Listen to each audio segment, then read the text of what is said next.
Hey, what's going on, everyone? A lot's going on in the world of Nintendo at the moment, and I'm in a funny place with it all. I feel like that wonderful Switch bubble has deflated a little, because of all this online nonsense. But in reality, the Switch is still my current favorite platform by an absolute country mile.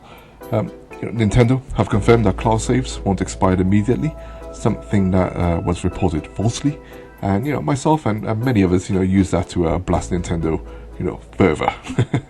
and of course, there are those who didn't report on it, and and they are now launching their own videos, calling us idiots for believing it. Is that justified? That's debatable.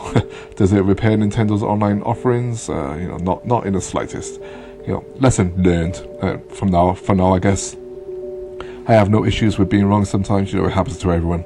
But I guess, the difference with me is that I have no shame in admitting so. But continuing on with Nintendo's online somewhat and the Switch, amongst other consoles, I feel like we have to keep on asking ourselves, what's our dream console or platform? Some will say that it would essentially be a PC, which remains open for the most part.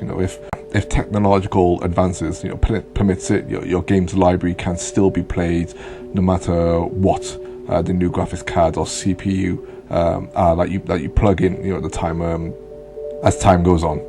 But as we know, we have our favorite console manufacturers who also make many of our favorite games, and for the most part, these games remain exclusive to whatever platform they get released on.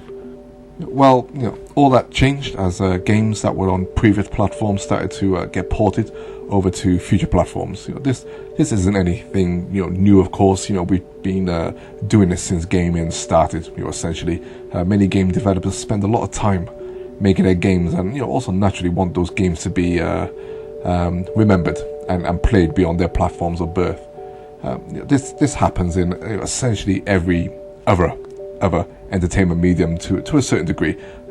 Most books get reprinted, most films get converted to the latest format, and most music gets reprinted on the latest format as well. But games have been somewhat different in that case. They are vastly more subject to changes in technology, which can in itself, especially on consoles, make it sometimes near impossible to simply move a game from a previous hardware onto the latest one. So this is why retro buying is so big, as well as porting and releasing older games onto new platforms in a new format. Many times with changes due to technological reasons, as we know. We all have the games we grew up with, which is why nostalgia grips us when our favorite games come to our latest platforms in whatever guise. Even better in many cases, if those games are improved in a positive way. Look no further than, say, Wind Waker HD, which retained virtually everything about the original game, yet updated the things that were truly not its best features, like the speed of the sailing and the need to constantly change wind direction, just as examples. But what I'm really talking about here is being able to, in some easy way, slot my original NES version of Super Mario Bros. Into a current console and still be able to play it without the need to rebuy it again. As we know, this isn't going to happen for many reasons, and the remedy for this has been the digital age. The classic games, being made in the digital format and being able to transfer that digital game into the future without the need to rebuy it for whatever technological barriers. I think in reality this is the best option we have in order to maintain our purchased libraries of games into the future, without the need for having the original physical version, especially when it comes to older consoles that used very different physical mediums. And it's here that I feel like we're starting to see this future on consoles. In a sense, like I said, it's already there on PC in terms of the digital market. Looking away from Steam, we have many companies who offer their games for downloads, completely DRM free, which basically means that the game file you buy is yours, and you're free to move it around platforms however you can. Many of these companies also offer physical versions of these games that once installed, you can once again freely move that file around whatever platform. This works because the PC is an open platform, and not just that. Even as technology moves on, if you're savvy enough, you can continue to make that older game run on modern systems. I can still play my copy of, say, Theme Park World on a modern PC, a game in itself that is probably over 20 years old. Imagine we could do that for game consoles. Well, we've had it for game consoles actually, and still do, but it's taken its time getting here. And when we have had it, it's also being taken away from us for a number of reasons. In regards to Nintendo, they've dabbled in it for years with the likes of the Game Boy player, on the SNES as an example, the Game Boy Advance player on the GameCube, and then the Wii, which was fully backwards compatible with your GameCube, and ushered in the Virtual Console for their old consoles like the NES, SNES, and N64. In many ways, first-party wise, the Wii was as close to the ultimate Nintendo console for playing Nintendo's history all in one place. It wasn't perfect, of course, but like I said, sometimes technology puts up some impassable barriers, so compromises, just have to be made. Then, as we know, Nintendo released the Wii U, which remained fully backwards compatible with the Wii, essentially still giving you access to all those Nintendo games you had downloaded. But in the process, we lost the Nintendo GameCube, which was for many their favorite Nintendo console. But the Wii U also began adding Nintendo DS and Game Boy Advance games to its library.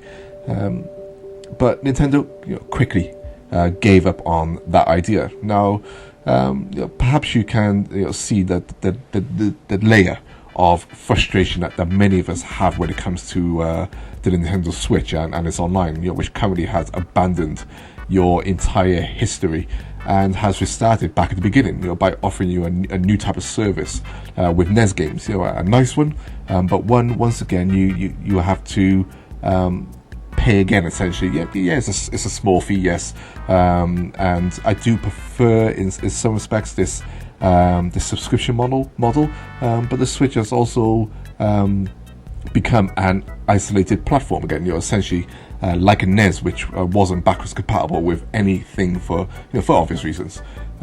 This from Nintendo in regards to the Switch. This is a lot of regression. Many can argue, whatever they want, but this is the reality of the matter. Then you have Sony. Their PS1 wasn't backwards compatible, with anything for obvious reasons, but the PlayStation 2 was fully backwards compatible with the PlayStation 1. And many were happy to trade in their PS1s because they knew the PS2 done the job and more. Move on to the PlayStation 3. Some technological barriers appear, and Sony abandoned their PS2 history. Initially allowing you still to play PS2 games for the most part on the very original PS3 model, but with later PS3 models they abandoned the PS2. Yet every PS3 console could still play PS1 games. It was weird, right? But that's what it was. So if you own the original PS3 model, your entire Sony games library was still there, for you. For the most part, no need to rebuy, just plug and play, which is magic. And now you have the PlayStation 4. The PS4 is not backwards compatible with any of your disc-based games from the PlayStation 1, 2, or even the PlayStation 3. Sony's attempts to create another PlayStation hardware that rolls over all of your already purchased games library, came to a crushing end with the PlayStation 4. There was some light though. Many classic games, have become digital, even on the PS3.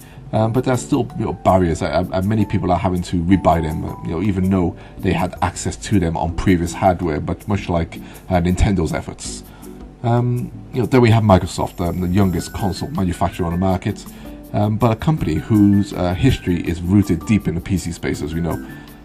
With the Xbox 360, only a select number of original Xbox games were backwards compatible with it, if I remember correctly, which forced many Xbox owners to keep their original hardware for many games. That's not a problem. People like doing that, but some people just like to move on and have one platform under the TV. Considering Microsoft entered the market during the disc-based era, the lack of fully backwards compatible Xbox 360 games, was not great. I felt, and they could have done better. I feel with the Xbox One, though, Microsoft have seemingly started creating what was once thought as the impossible on consoles, and they've done this through the use of both physical and digital medium. The Xbox One, can now play a large selection of both Xbox and Xbox 360 games, simply by inserting the disc into the Xbox One and installing it. Additionally to that, many of those games will be available for digital download, as well as part of the Xbox Game Pass, which also allows you to download classic games for a subscription fee. Both Sony and Microsoft have only ever truly dealt with disc-based systems, for the home consoles, and in terms of becoming a platform that is fully backwards compatible with previous ones, I feel Microsoft are on the right track when it comes to their next console. As long as they stick with this plan, you'll have 4 generations worth of Xbox games, Xbox consoles, for the most part, all in one place, all on one machine. Which, let's be honest, is pretty freaking awesome. If it does turn out like this, and something I wish Nintendo could do, since say the GameCube, and then have the option for digital versions of their previous consoles and respective games. Due to those older games being on cartridge, harder to obviously simply plug into your new console that has a disc drive or completely different type of cartridge slot. So yeah, as I keep saying, it's another reason why I lament where we are with the Nintendo Switch, because with the Nintendo Wii, we were getting there. Not just with Nintendo games, but with other third-party games, that appeared on either Nintendo consoles or completely other consoles in general. Like how the Wii had access to many other consoles, like the Sega Master System was on there. The PC Engine, TurboGrafx, Neo Geo, Commodore 64. I mean, the Game Gear was on there as well, and arcade games, etc. People. I think a lot of people forget how many consoles were on the Virtual Console. Which is why I both cry and laugh when they defend the NES app on the Switch and keep on saying, give Nintendo a chance to get the library on there. It just really gets me. In many respects, like I said, the Wii was already there. Access to a vast library of gaming history, all in one place. New and old controllers, in many ways compatible with the system. Backwards compatibility, or the access to digital versions of previous games, and now access to indie titles and new Wii developed games, of course. As a Nintendo fan, the Wii was, it was a beautiful thing. Absolutely beautiful thing. The Wii U built on this, still allowing the access to your Wii library, but no longer, any access to the GameCube games, which was a crying shame, of course, and obviously a lot of us begged for GameCube games to come to the Wii U Virtual Console, if you couldn't simply slot the GameCube game into the Wii U. So yeah, at times a fully backwards compatible system felt almost impossible, but all major console manufacturers have successfully achieved it at some point, in some shape or form. Nintendo have virtually abandoned it this generation, for now, for what it seems. Sony is still tinkering, even though that they are making some strides now with PlayStation Now and stuff, because you could download those games for PlayStation Now, which is it was a big bonus, instead of having to stream them. But Microsoft are now the closest again. But if anyone knows me, which console manufacturer I'd like to see master it. It's just a damn shame that they don't seem as dedicated as they once were. For now, in this moment of time, but anyway, I think I'm done here. Would you love a single console that plays for the most part the entire history of that brand's gaming, or perhaps you're content with having a brand new console for each generation that focuses for the most part just on new content, forging its own path into the future, virtually forgetting the past, not looking back too much, or perhaps just offering a smattering of classic remakes, even if you don't own the original games. But as always, thanks for your time, and I look forward to your comments below on this video. But yeah, take care all. Peace.